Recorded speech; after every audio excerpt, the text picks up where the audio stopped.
الحمد لله وكفى وسلام على عباده الذين اصطفى أما بعد فأعوذ بالله من الشيطان الرجيم بسم الله الرحمن الرحيم واعبد ربك حتى يأتيك اليقين وقال النبي صلى الله عليه وسلم من مات وهو يعلم لا إله إلا الله دخل الجنة وقال النبي صلى الله عليه وسلم القبر روضة من رياض الجنة أو حفرة من حفر النار أو كما قال عليه الصلاة والسلام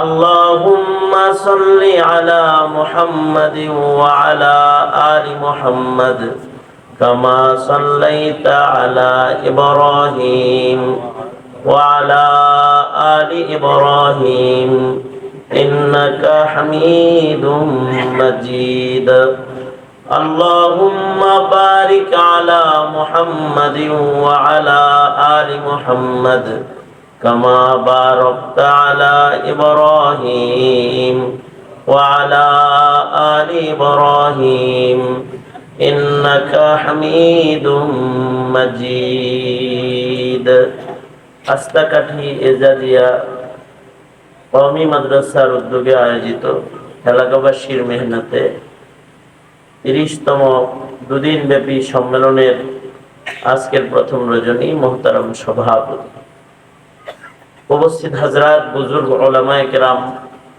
সম্মুখপানে সমবেত দিন প্রিয় ইসলাম প্রিয় দিনদার ইমানদার মুমিন মুসলমান ভাইরা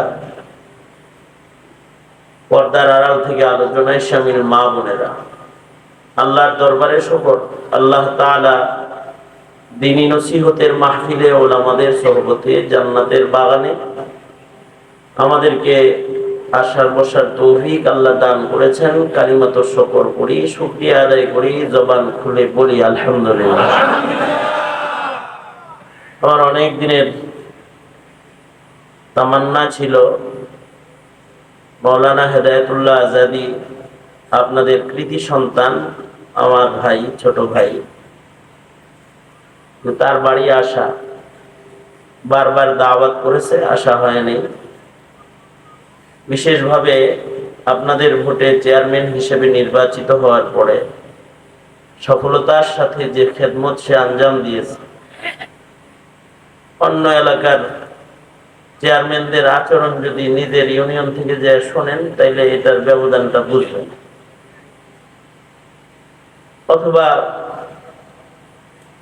আশপাশে যারা আলেম নয়, যারা চেয়ারম্যানই করতেছে, তাদের চেয়ারম্যানই আর আজাদী ভাইয়ের চেয়ারম্যানই কাছের থেকে যদি দেখেন তাতেও তফাৎ বোঝা যাবে। এই যে খেদমত করতেছেন, আশা ছিল যে তার এলাকায় এসে আপনাদের সাথে দেখা করা, তার জন্য দোয়া করা এবং আপনাদের কাছ থেকে দোয়া নেওয়া। আল্লাহ তাআলা মওকা করছেন, আজকে আসছি আলহামদুলিল্লাহ। আমার পূর্বে জবরদস্ত আলোচনা করেছেন মুহাক্কিক আলিমী দ্বীন মুফতি রেজাউল করিম আবরার, গুরুত্বপূর্ণ নসিহা করেছেন। আরো মুরব্বীরা আসছেন, চরমনাই থেকে মুরব্বীরা আসছেন, সরসিনার থেকে, সরসিনার প্রতিনিধি হিসেবে বরিশাল থেকে বেগ সাহেব আসছেন। সব মিলায় মজমাটা মুবারক, এর হাজিরি আমার জন্য স্মরণীয়।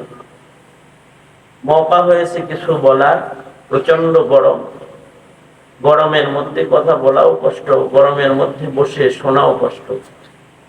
তবে এই কষ্টটা আল্লাহর রাসূলের জন্য হওয়ার কারণে এই কষ্টটুকু হতে পারে জাহান্নামের গরম থেকে বাঁচার ওসিলা হতে পারে। ওই মানুষে কিছু বলা আর আপনাদেরকে খুব বেশি ত্যক্ত বিরক্ত না হন, এজন্য নিজের কথাকে খুব সংক্ষেপ করার ইরাদা, সংক্ষেপে কিছু বলার ইরাদা। রাত্রিটাও মুবারক রাত্রি, জুমা রাত্রি।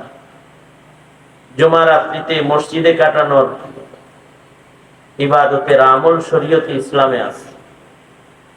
কম আজ কম জুমা রাতে আলেমদের দেখলেন, মাহফিলে রইলেন, এটাও তো জুমা রাত্রির কিছু হক আদায় হলো। আগামীকাল ইয়াউমুল জুমা,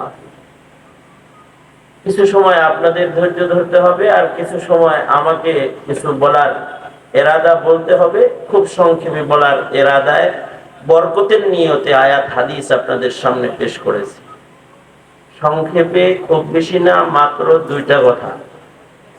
তার এক নম্বর কথা হইল, আল্লাহ পাক চান যে আমাদের মৃত্যুর সময়ে ইবাদতের হালতে মরণ হোক।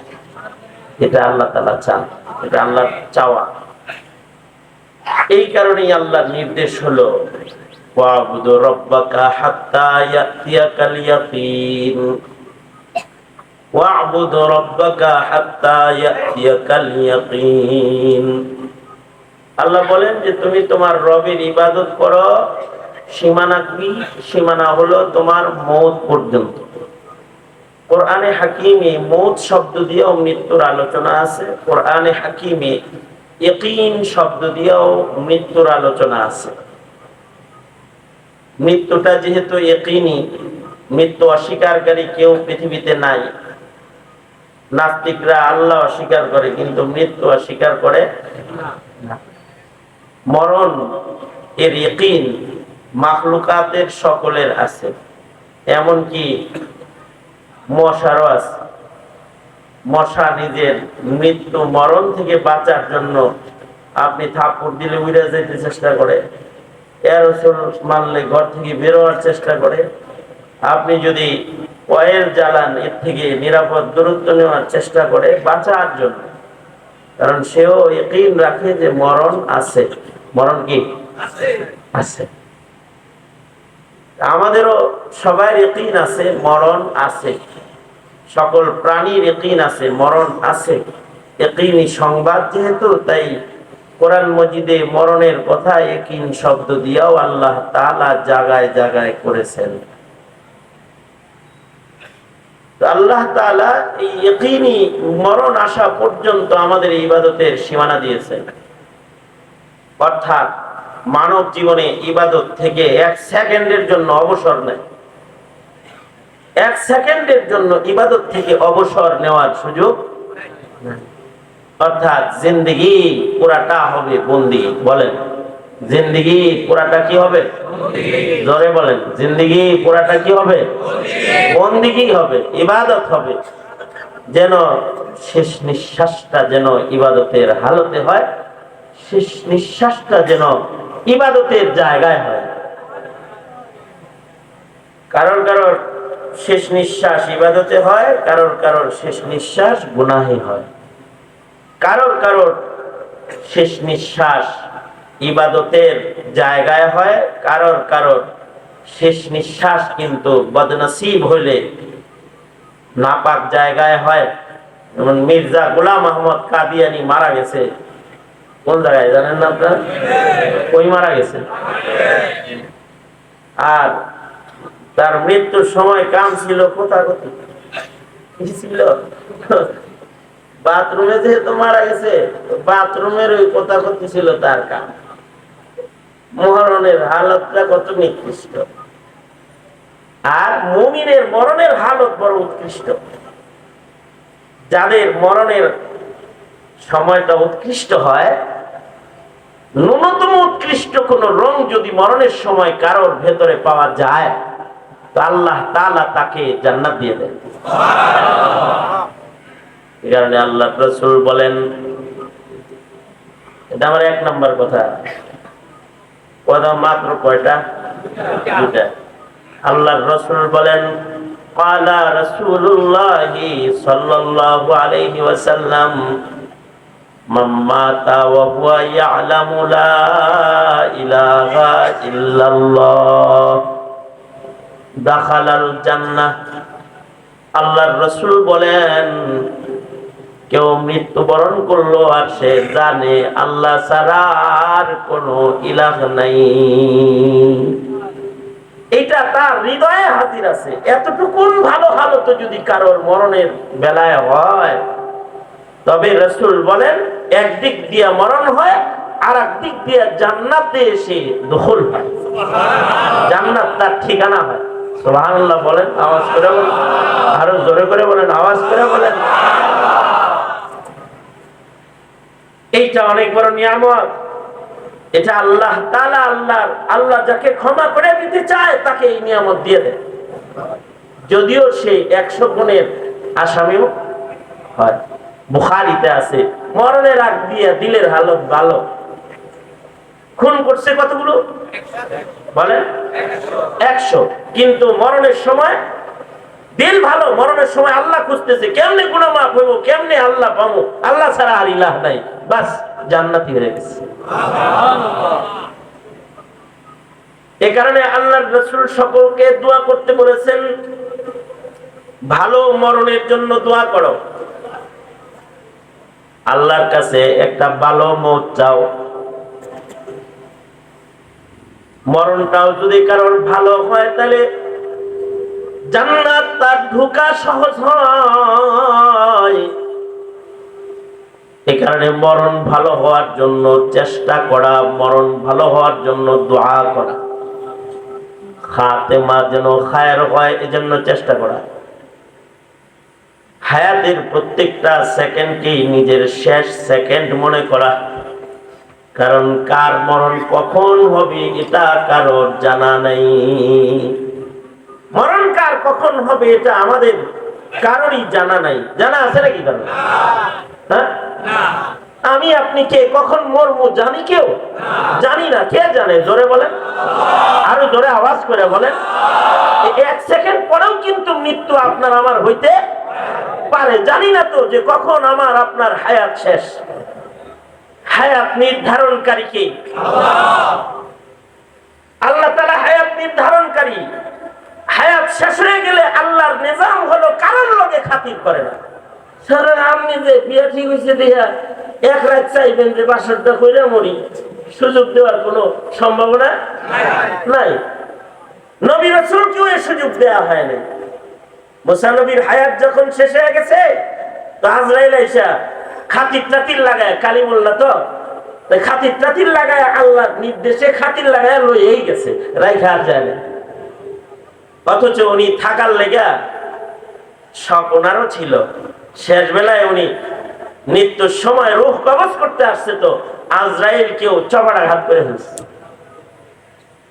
আজরাইল আল্লাহর কাছে যে নালিশও করছে, কালি মরতো না, মারছে আমারে। আল্লাহ তাআলা চোখ ঠিক করে দিচ্ছে। আল্লাহ তাআলা আবার শিখাইয়া দিচ্ছে যে কি বললে তাড়াতাড়ি মরার লেগে রেডি হইব। বলবা যে আল্লাহ বলছে হায়াত যদি চান এই এই এই এই করলে এমনি এমনি এমনি এমনি হায়াত আপনার বাড়বো, কিন্তু এখন গেলে আল্লাহর লগে দেখা হইব, এটা বলবা। আমার লগে গেলে আল্লাহর সাথে দেখা হইব। মুসা আলাইহিস সালাম তো আল্লাহরে দেখার লেগে পাগল, কারণ সারা জনম কথা বলছে, দেখে তো নাই।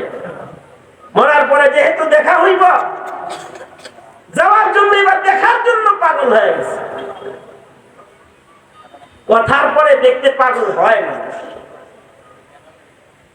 আমার পাশের মহল্লায়, পাশের বাড়িতে এক ছেলে বিয়ে করছে, কালামার্কা একটা। আমি তাকে খবর পাইছি আর কি, একটা ছেলেটা এত হ্যান্ডসাম দেহ, কিন্তু এর বনি আইছে একটা কালামার্কা। কোনো খুব হয়েছে, দুঃখ করে মুরব্বীরা, মহিলারা ঘরে। তা আমি ওর লগে দেখা, ওরে বললাম কিরে তুই হলে ঠকছস? অনেক আগের কথা। আমি বললাম ঠকলি কেরে? দেখে শুনে বিয়া করবি না? Miss call. তখন এই অ্যান্ড্রয়েড ফোন আসে নাকি, তখন বাটন সেটের আমল। একটা মিস কল ঢুকছিল, কল ব্যাক করছি, তো চিকন চিকন কণ্ঠ, তো খাতির হয়ে গেছে। খাতির হওয়ার পরে এবার যত কথা কয়, হ্যাঁ তো খালি আমার দেখতে মনে চায়। সেও বড় চালাক। সে কয় না না না, আমারও দেখা লাভ নাই, দূরে আছো ভালো আছো, প্রেম আছে ভালোবাসা আছে, একটুকুনি ঠিক আছে, দেখলে সব উল্টা দেব, কারণ আমি দেখতে পছন্দের না। এই কথা শোনার পরে আমার আরো লোভ যাচ্ছে, মনে হয় বেশি সুন্দরী দেখে ভাব করছে, আমি আরো পাগল হয়েছি। আমি বললাম না না, তুমি কালা হও আর ধলা হও এটা দেখার বিষয় না, প্রেম জীবনে একজনের লোকে হয়, তোমারই বিয়ে করো, এই কথা বলছে। তাহলে কই দেখা হইতে পারে, কোন পার্কে? না কোনো পার্ক টার্ক চিনি না, ডাইরেক্ট কাজী অফিস। ভাবলাম যাই সহজে একখান বউ পায় যাইতেছি, কইরেই ফেলে খবর টবর জানিয়েছি, তাতে জানি বড় লোকের মেয়ে, কিন্তু বড় লোকের মেয়ে যেরকম কালা এটা তো আর জানি না, বাড়ি দেখে পছন্দ হয়েছে। ভাবলাম কোন রকম চললেও তো চলে,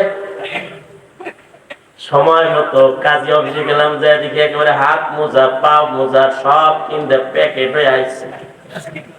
আমি তাকে বললাম কতক্ষণ পরে বলবো কবুল, এখন তো দেখা যায় মেকআপটা উঠাও না, মেকআপ করে আইছে, ওইটা তো তাল পাইছি না, এক নজরে সাদা সাদা লাগলো, দেখতে ভালোই লাগে, গঠনটাও ভালো। ভাবলাম চলে, কিন্তু গোসল করে যখন গা মাখাইছে জলে, তখন দেখি একেবারে তলে। এখন আর দেখি দেখতে সুন্দর না, কালা, এই হইল আমার প্রেমের জ্বালা। কারণ কি? কারণ হলো কথোপকথন, একটু কথা বইলা দেখার জন্য পাগল হয়েছে। মুসা নবী তো কালিম, কথা কয়, দেখার লেগে পাগল হয়ে গেছে।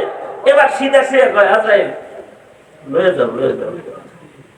ঠিক টাইম মতো যখন মত ওনার জন্য নির্ধারিত, কালিমুল্লাহ নিয়ে গেছে।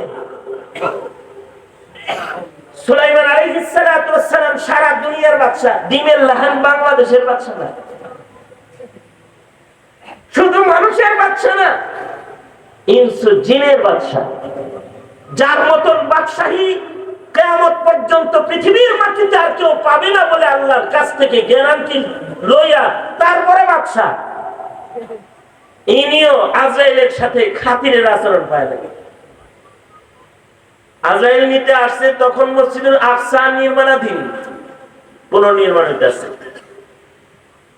সুলাইমান আলাইহিস সালাম কয় আজরাইল এর একটা কথা কাম করতেছি, জিন্নাতরা এখন লয়ে গেলে ওরা কাম করবে, ওরা দুষ্ট জাত। আল্লাহর লগে কথা কয়ে দেখি হায়াত হায়াত বাড়ে কিনা, মসজিদটা যেন পুনর্নির্মাণ করে যাইতে পারি। সুলাইমান নবী বলে, ও আল্লাহ, মসজিদটা নির্মাণ শেষ হওয়ার পরে মানলে ভালো হয় না? না, মসজিদ আমার, এটা নির্মাণ করবো আমি। মসজিদ কার? জোরে বলেন কার? আরো জোরে বলেন কার? আল্লাহ, ওরা কি করে ডরায় আমি ছাড়া?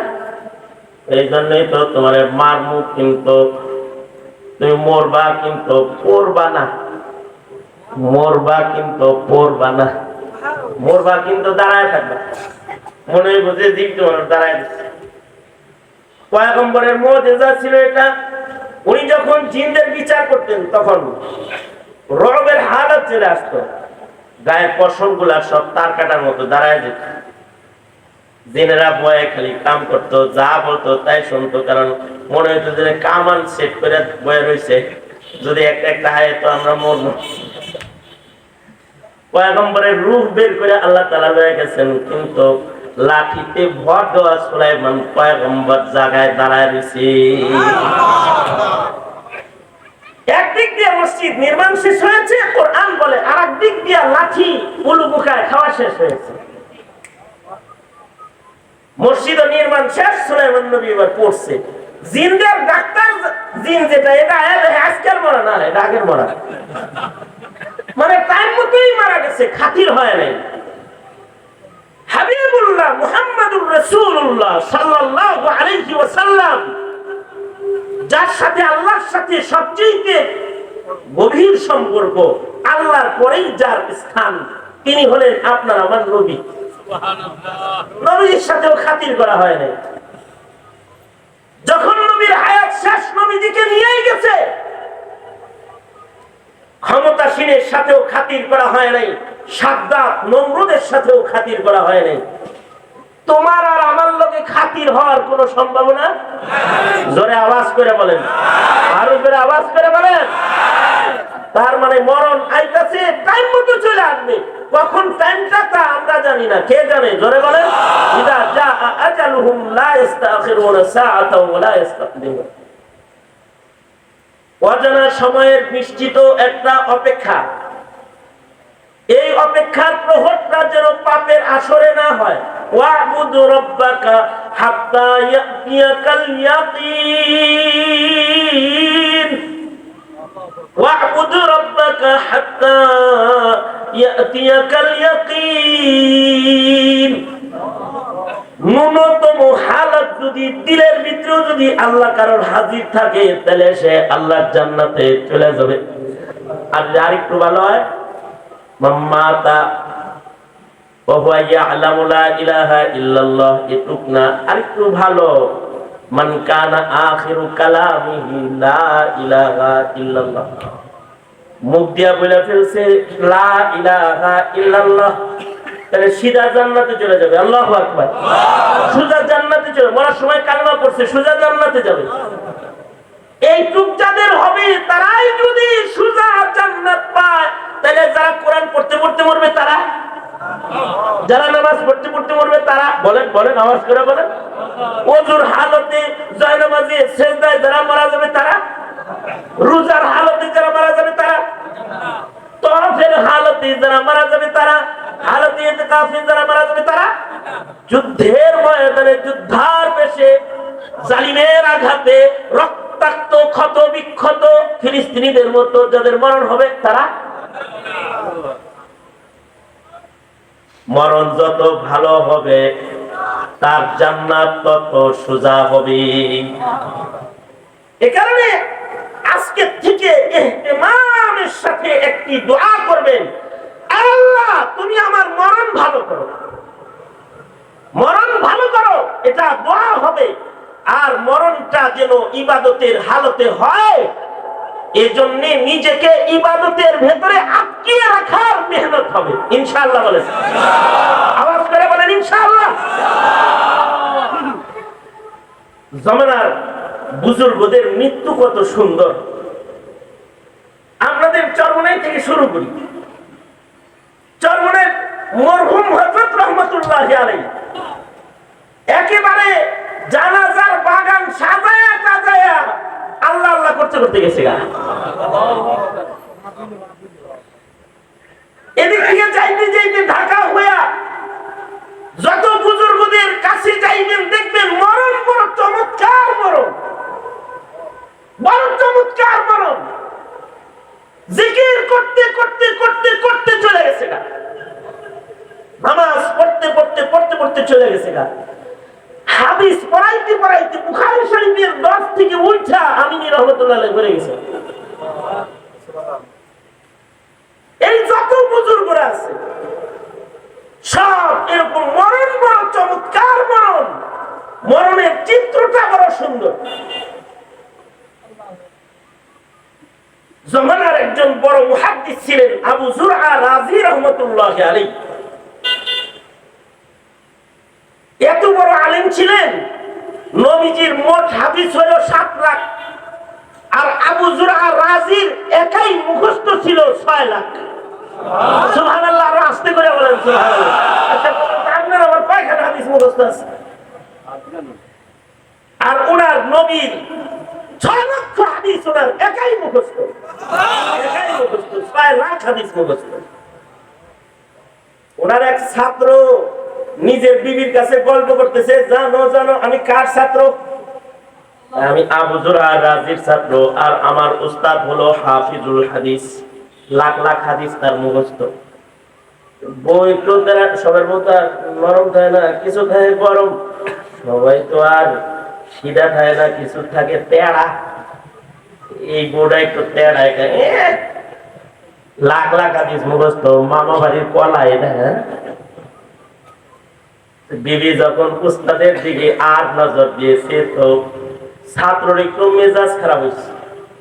ছাত্র মেজাজ খারাপ হয়ে বলে, আমার উস্তাদের যদি 1 লক্ষ হাদিস মুখস্থ না থাকে তাহলে তুই 3 তালাক। মানে রাগে নিজের বিবিকে উস্তাদের ইলমের সাথে লটকায় দিচ্ছে। এবার যখন রাগ থামছে, এবার চিন্তা করতেছে ইনকেস যদি উস্তাদ জি 1 লাখ হাদিস বলতে না পারে তাহলে তো বউ বাড়াইছে, বউ গেছে গা, তালাক হয়ে গেছে গা। সকালবেলায় স্বামী স্ত্রী দুইজন উস্তাদের কাছে যায়, বলে উস্তাদ জি রাগের বশবর্তী হয়ে আপনার ছাত্র আমার একখান কথা বলছে, এখন আমাদের সন্দেহ আমরা কি আসি না গেছি। কি বলছে? বলছে আপনার যদি 1 লাখ হাদিস মুখস্থ না থাকে তাহলে আমি 3 তালাক। আপনার কি আসলেই 1 লাখ হাদিস মুখস্থ আছে? সুবহানাল্লাহ বলার লাগে আর রাহেন মিয়া আসলে আগেই না, আমি খবরটা দেই ভালো করে, একটা সুবহানাল্লাহ বললেন রেডি হয়ে বসে নাকি। আবু যুরআ রাজি রাহমাতুল্লাহি আলাইহি বলে 1 লাখ হাদিসের কথা নেই, তোমাদের সূরাতুল ইখলাস যেমন মুখস্থ আমার 1 লাখ হাদিস তেমন মুখস্থ। আলহামদুলিল্লাহ আমার কাছে সনদ সহ 6 লাখ হাদিস আমার কাছে আছে। যাও সুখে ঘর সংসার করবে, তালাক হয় নাই, তোমাদের তালাক হয় নাই। এত বড় মৌলবী সাহেব আলিম দ্বীন ছিলেন। মরণ চিত্রটা কেমন সুন্দর। ছাত্ররা মৃত্যুর আগ দিয়ে ওনার চতুর্দিকেই আছে, সবাই পড়তেছে, তখন ওনার সাকারাত শুরু হয়েছে। ছাত্ররা বুঝে ফেলেছে যে সাকারাতুল মউত শুরু হয়েছে। তো ছাত্ররা যার যার সনদে হাদিস পড়তেছে, উস্তাদের ভালো মরণ যেন হয় এজন্য। আশ্চর্য হইল, মৃত্যুর আগ দিয়ে উনি নড়াচড়া দিয়ে উঠছে। নড়াচড়া দিয়ে উঠা বলে, এই থামো না, হাদিস তোমরা পড়ো কেন? আমি আমার সনদে পড়ি, তোমরা শোনো। হাদাসানি ফুলান আন ফুলান আন আবি হুরায়রা قال قال رسول الله صلى الله عليه وسلم উনি পড়া শুরু করছে, মান মাতা ওয়া হুয়া ইয়ালামু লা ইলাহা ইল্লাল্লাহ। এতটুকুন বলছে আর আজরাইলের রূহটা টান দিয়ে বের করে নেয়। একদিক দিয়ে মুখের কালিমা হয়েছে লা ইলাহা ইল্লাল্লাহ, আর একদিক দিয়ে মরণ হয়েছে, আর সাথে সাথে জান্নাতের দরজাটা খোলা পাইছে। কত সুন্দর মরণ। মরণ যেন ভালো হয়, কারণ মরতে হবে, মরণ ভালো বানানোর চেষ্টা করতে হবে।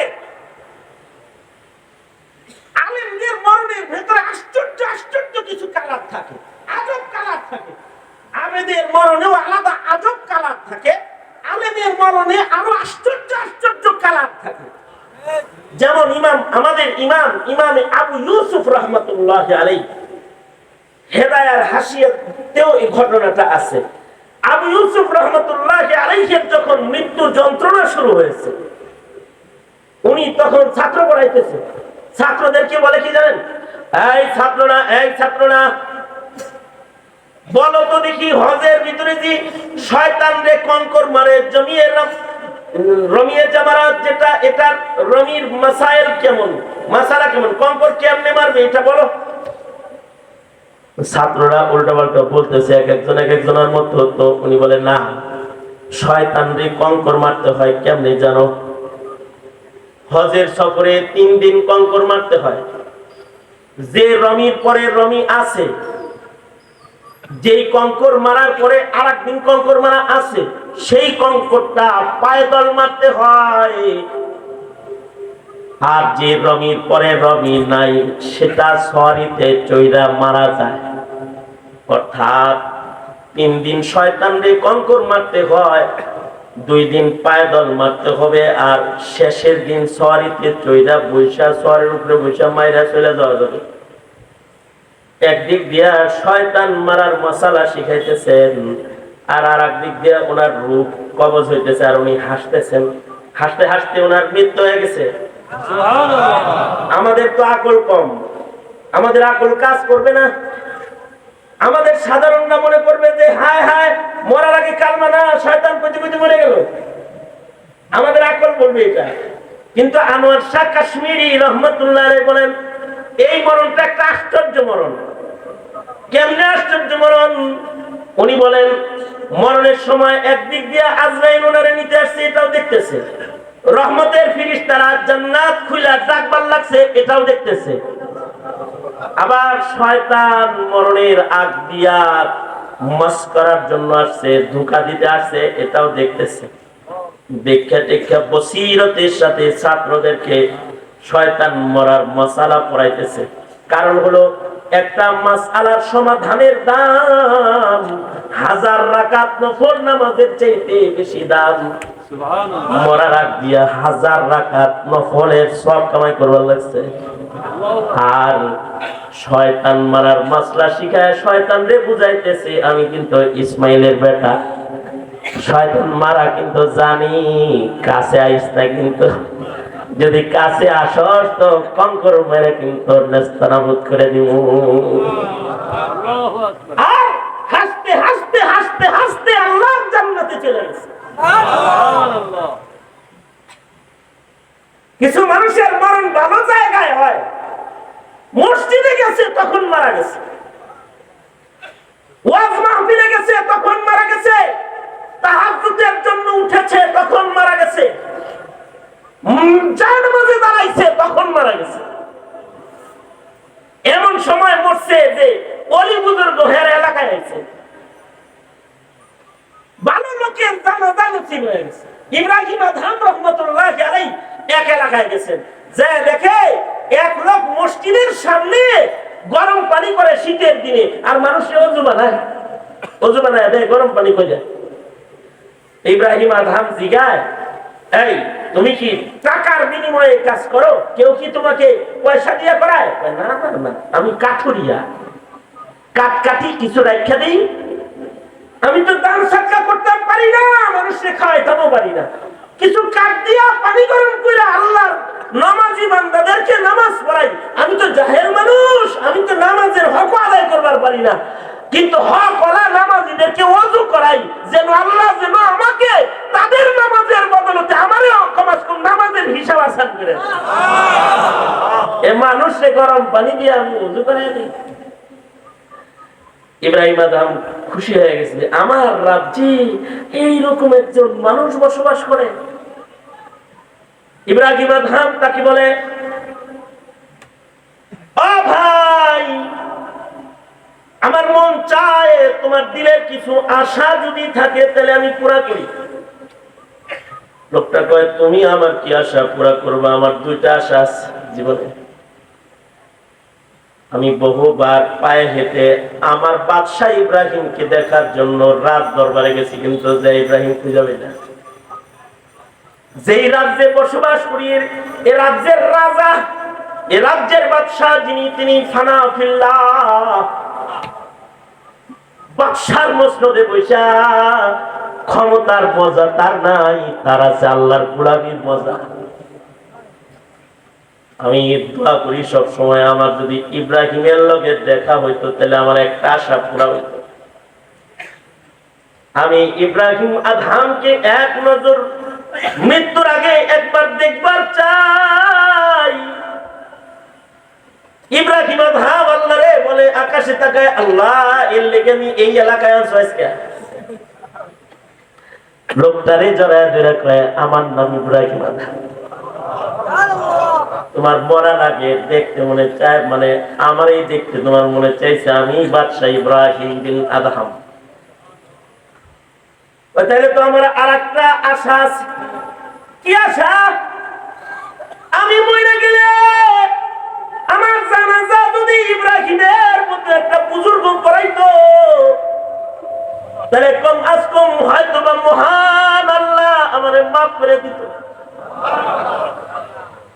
এই কথা বইলা আকাশের দিকে তাকায় বলে, আল্লাহ গো, তুমি আমারে কিন্তু মাহরুম করো না বইলা কালিমা উচ্চারণ করেছে, লা ইলাহা ইল্লাল্লাহ, আশহাদু আল্লা ইলাহা ইল্লাল্লাহ ওয়া আশহাদু আন্না মুহাম্মাদান আবদুহু ওয়া রাসূলুহু। একদিক দিয়ে কালিমা পড়ছে, আর একদিক দিয়ে জান্নাত নসিব হয়ে গেছে। ইব্রাহিম আদহাম রহমাতুল্লাহ আলাইহি তার জানাজা পড়াইছে। কিছু মানুষের জানাজা ওলি পড়ায়, আর কিছু জানাজা শাহবাগের নাস্তিকের মাঠে নাস্তিক পড়ায়।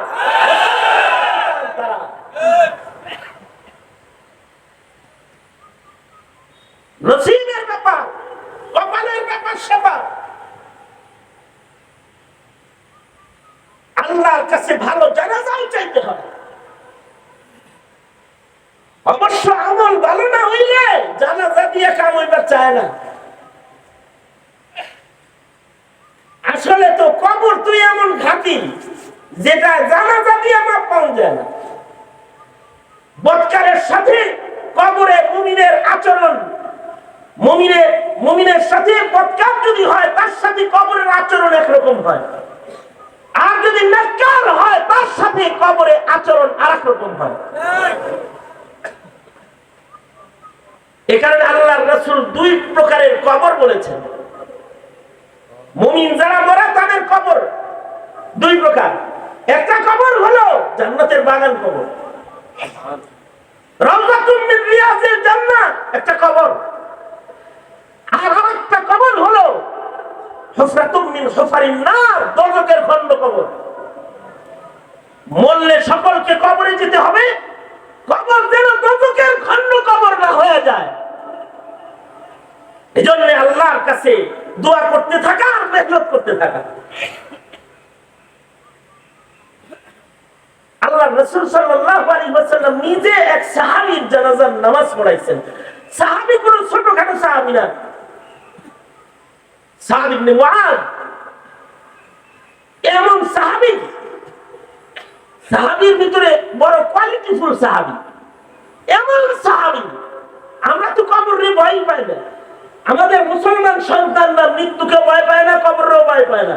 নাস্তিকের মিছিলে দেয়া গুলি খায়া মরবো, মরে যাইব, রাজনীতির 50 টাকার মিছিলে দেয়া মরলো, মরে গেল, কবরে চলে যাব, মরণে কি হবে, কবরে কি হবে, এগুলো চিন্তাই করে না আমাদের মুসলিম সন্তান, এগুলো চিন্তাই করে না।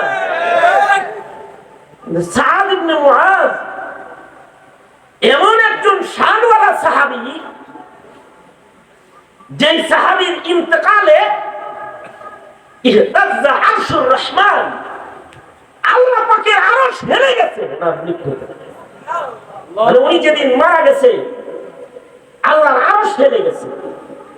আচ্ছা, একটা মানুষের মৃত্যুতে আরশ হেলে যায়, কাঁপাকাঁপি করে, তাহলে এই মানুষটা আল্লাহর কাছে কিরকম প্রিয়?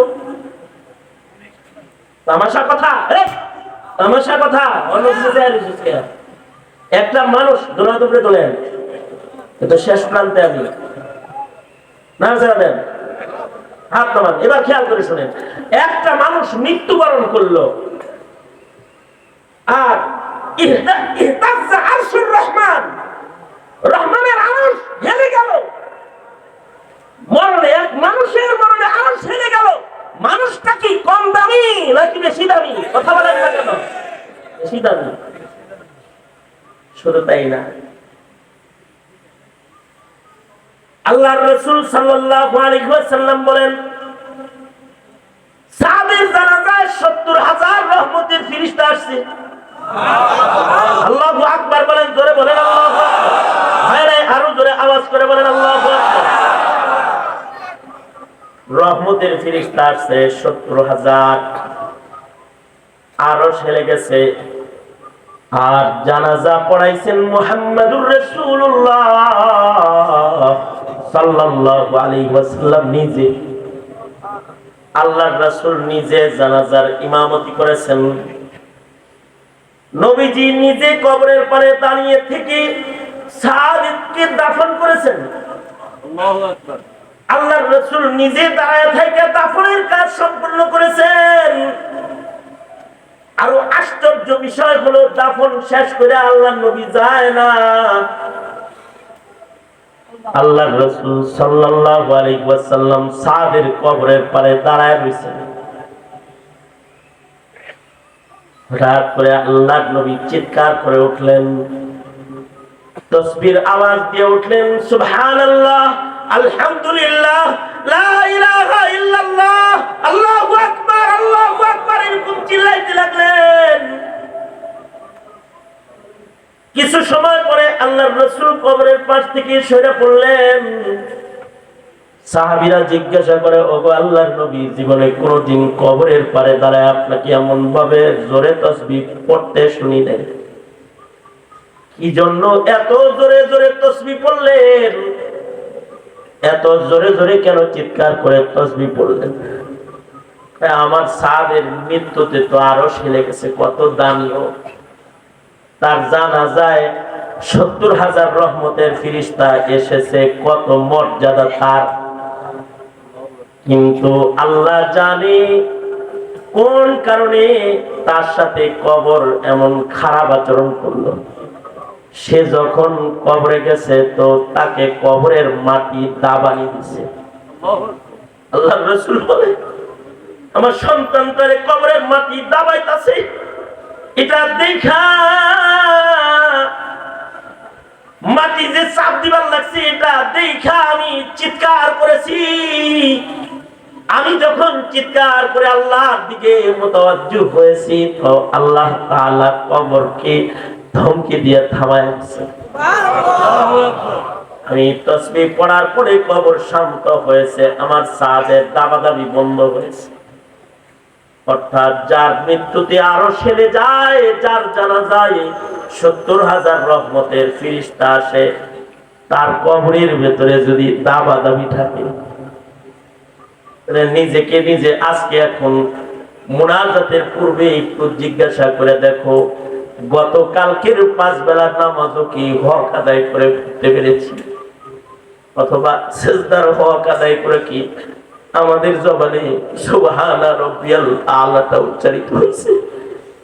অথবা আমাদের রুকুর ভিতরে কি সুবহানা রাব্বিয়াল আযীম বলে হক আমরা কি আদায় করেছি?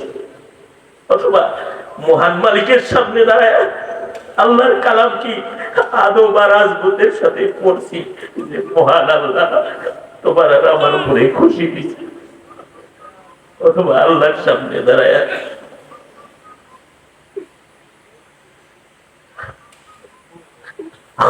খাসিয়াতের সাথে রবের হুকুমের হাজিরাটা দিয়েছি কিনা? যদি খালি পিছনের দিনের ৫ বেলা নামাজের দিকে তাকাই, তাহলে তো মনে হয় কবরে দশকের আগুন ছাড়া কিছু নাই। তাহলে তো মনে হয় আজরাইল যখন রূহ কবজ করতে আসবে, শাস্তি ছাড়া, কষ্ট ছাড়া নসিবে আর কিছু নাই।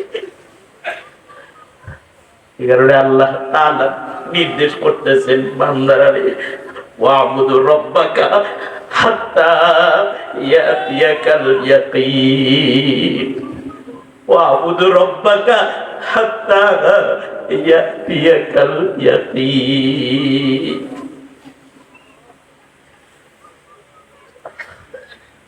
মরণ যেন অসুন্দর না হয়, মৃত্যুর সময় যেন যন্ত্রণা না হয়, কবরের লাশ নামাইলে যেন কবরের মাটি তোমার আমার চাপ না দেয়। জীবনে যখন কোনো মাহফিলে যাইবা, জীবনে যখন কোনো আল্লাহওয়ালার সোহবতে যাইবা, জীবনে যখন কোনো নেক মজলিসে যাইবা, তো আল্লাহরে বলবো, ওগো আল্লাহ, আমি নেককার না, কিন্তু নেককারদের কাছে বইছি, আল্লাহ তুমি আমার নেককার হিসেবে গণ্য নিও। যেদিন আমার ডাক দিবা সেদিন নেককার হিসেবে ডাক নিও।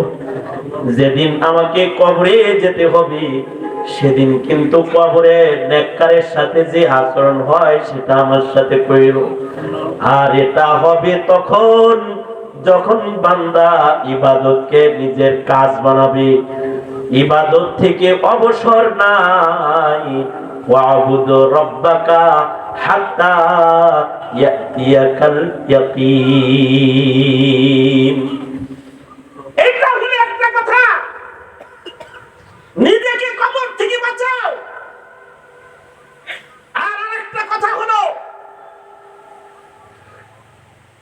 নিজের প্রজন্মকে বাঁচাও।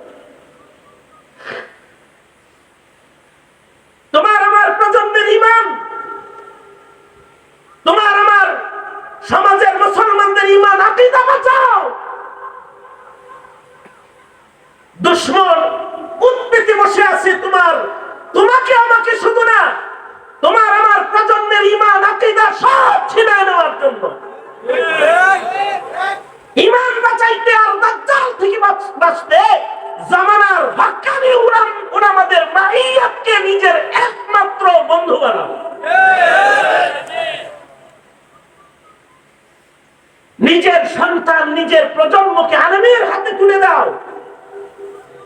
তাদের সম্পর্ক নাস্তিক মুরতাদ বেঈমানের সাথে না হয় খেয়াল রাখো। নিজেকে বাঁচাও, নিজের প্রজন্মকে বাঁচাও। আল্লাহ তাআলা আমাদের তৌফিক দান করুন। এই মাহফিল, এই আযানের এই মেহনত উদ্দেশ্য কি? উদ্দেশ্য হলো প্রজন্মকে বাঁচাও। আমার এলাকার প্রজন্মের যুবকদেরকে বাঁচাও, নারীদেরকে বাঁচাও, বুড়াদেরকে বাঁচাও, তাদের ইবাদতের আদি বানাও। এটাই মাসআলা। আল্লাহ তাআলা সহি বুঝ দান করুন এবং আমাদেরকে আল্লাহ তাআলা কবুল আর মঞ্জুর করুন। আগামীকাল যে মাহফিল হবে, আখেরি দিনের আখেরি মুনাজাত পর্যন্ত নিজেদের সমাজের মুসলমানদের ঈমান আকীদা সংরক্ষণের ফিকির নিয়ে মাহফিলটাকে সফল করার দাওয়াত জানিয়ে আমার সংক্ষিপ্ত দুই কথা এখানেই শেষ করতেছি। যা কিছু বলছি এর থেকে আল্লাহ তাআলা সহি বুঝ দান করুন। আমিন। ওয়া আখিরু দাওয়ানা আলহামদুলিল্লাহি রাব্বিল আলামিন। আল্লাহুম্মা আনতাস সালামু মিনকাস সালাম ইলাইকা আরজুস সালাম তাবারাকতা রব্বানা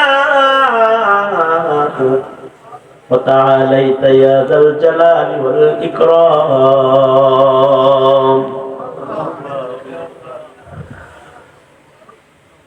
ফেলিয়ে না দিও রে মৌলা, ফেলিয়ে না দিও, ফেলিয়ে না দিও আমাদের, ফেলিয়ে না দিও। গুনাহ যত করেছি আমরা ক্ষমা তুমি করিও। বান্দা আছে বন্দেগী নাই, শেষ করেছি জিন্দেগি, আখিরাতের বিচার দিনে এ পাপীদের উপায় কি? রহমান রহিম নামে নিয়েছি আল্লাহ, তোমায় মানিয়া কেমন করে আমাদের তুমি জাহান্নামে ফেলিবা। মাফ করে দাও আল্লাহ, মাফ করে দাও। গুনাহ যত করেছি আমরা ক্ষমা তুমি দাও। ভালোবাসার কিছু মানুষ আবু আব্দুল্লাহ মাহমুদি সহকারে এলাকার চেয়ারম্যান খাদেম মুফাসসিরে কোরআন হেদায়েতুল্লাহ আযাদি রব্বুল আলামিন মুহাব্বতের ভাই বিরাদারের আহ্বানে আল্লাহ সম্মেলনে হাজিরা দিয়ে দুটি কথা বলেছি। রব্বুল আলামিন ময় মুরব্বিরা দাড়ি চুল পাকা বুজুর্গরা বসে রয়েছে, সাহেব নিসবত আল্লাহ ওয়ালারা মজলিসে কদম রেখেছে। আল্লাহ দুইটা হাত ভিক্ষুকের মতো বাড়ায় ধরেছে। জিন্দেগীর সব গুনার জন্য তোমার কাছে মাপ চাই। ওগো আল্লাহ, আমাদের জিন্দেগীর সব গুনাহ তুমি মাফ করে দাও আল্লাহ। জেনে না জেনে অন্ধকারে আলোয় গোপনে প্রকাশ্যে যত পাপাচার করেছি ক্ষমা করে দাও। বেপানাহকে পানাহ দাও, বেরুজিকে রুজি দাও, অশান্তি দূর করে শান্তির ফয়সালা করে দাও। এলাকায় সুন্নতের হাওয়া চালু করে দাও। প্রাণ উজাড় করে ভাই আজাদিকে এলাকাবাসীর খেদমত করার তৌফিক দাও। তার আব্বাকে নেক হায়াত দান করো রব্বুল আলামিন। সমাজের বয়োবৃদ্ধদের ইকরাম করার তৌফিক দান করো, ছোটদেরকে স্নেহ করার তৌফিক দান করো। বুকে বুক কাঁধে কাঁধ লাগায় এলাকার উন্নয়ন করতে পারে তৌফিক দাও। মাদ্রাসার পরিচালক মাহমুদিকে কবুল করে নাও। ইয়া আল্লাহ, বহু আলেম ওলামা আছে, সকলকে কদম কদম নেক দিয়ে বাড়ি ফিরিয়ে দাও আল্লাহ। বুড়াদের আবু বকর বানায় দাও, যুবকদেরকে খালিদ বিন ওয়ালিদ বানায় দাও, পর্দার আড়ালের মা বোনদের হযরত ফাতিমা খাদিজা বানায় দাও। রব্বে করিম, আমরা যারা হাত তুলেছি আল্লাহ, ইয়া আল্লাহ আমাদের আব্বা আম্মারে মাফ করে দাও আল্লাহ। নিজের হাতে অনেকে নিজের মা কবরে রাখছে, নিজের হাতে অনেকে নিজের বাপ কবরে রেখেছে। যাদের আব্বা আম্মা কবরে চলে গেছে তাদের বাবা মাকে জান্নাত দান করো আল্লাহ। যাদের আব্বা আম্মা আছে হায়াত বানায় দাও আল্লাহ, প্রাণ উজাড় করে খেদমত করতে পারে তৌফিক দান করো আল্লাহ। আমার আব্বা জানকে সুস্থ করে দাও আল্লাহ, আব্বা জানকে সুস্থ রাখো রব্বুল আলামিন, খেদমত করার তৌফিক দাও আল্লাহ। আর যাদের আব্বা আম্মা রয়েছে সকলকে তুমি কবুল মঞ্জুর করে নাও আয় রব্বে কারীম আল্লাহ। তোমার কাছে মিনতি দরখাস্ত, আমাদের সন্তানদের হিদায়াতের উপরে চালাও আল্লাহ, গুমরাহি থেকে ধরে ধরে ওদের বাঁচাও আল্লাহ। এই মুহূর্তে যখন আমরা বসে বয়ান শুনছি তখন ফিলিস্তিনের শিশুরা মা বাবার কবরের পরে দাঁড়ায় দাঁড়ায় এতিম কাঁদছে। অনেক মা বোনেরা নিজের সন্তানের লাশ নিয়ে ঘুরতেছে আর দৌড়াইতেছে, মাথার উপরে ছাদ নাই, পেটে খাবার নাই, মুখে পানি নাই। রব্বুল আলামিন মুসলিমদের জন্য মদদ পাঠায় দাও, মসজিদুল আকসাকে আজাদ করে দাও ইয়া আল্লাহ। দেশ ও জাতির জন্য কল্যাণের ফয়সালা করো, জিন্দানখানায় বন্দীদের মুক্ত করে দাও।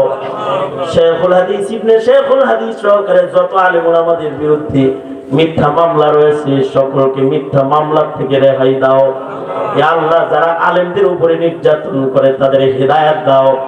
হিদায়াত না থাকলে পীর বুজুর্গ মাশায়েখিনদের ইজ্জত আজমত যারা করে না, ওলামাদের ইজ্জত আজমত যারা করে না, তাদের বিচার তুমি তোমার হাতে তুলে নাও রব্বুল আলামিন। যত খায়ের সব আমাদের দান করো, যত অকল্যাণ তার থেকে আমাদেরকে তুমি হেফাজত করো, হার কিসমের বারাকাত শামিলে হাল করো। اللهم اجعل ثأرنا على من ظلمنا وانصرنا على من عادانا ولا تجعل مصيبتنا في ديننا ولا تجعل الدنيا أكبر همنا ولا مبلغ علمنا ولا غاية رغبتنا ولا تسلط علينا من لا يرحمنا. اللهم زدنا ولا تنقصنا واكرمنا ولا تهنا. اللهم اجعلنا من التوابين واجعلنا من المتطهرين واجعلنا من عبادك الصالحين الغر المحجلين الوفد المتقبلين. اللهم عافنا في قدرتك وادخلنا في رحمتك. سبحان ربك رب العزة عما يصفون وسلام على المرسلين والحمد لله رب العالمين. آمين آمين آمين برحمتك يا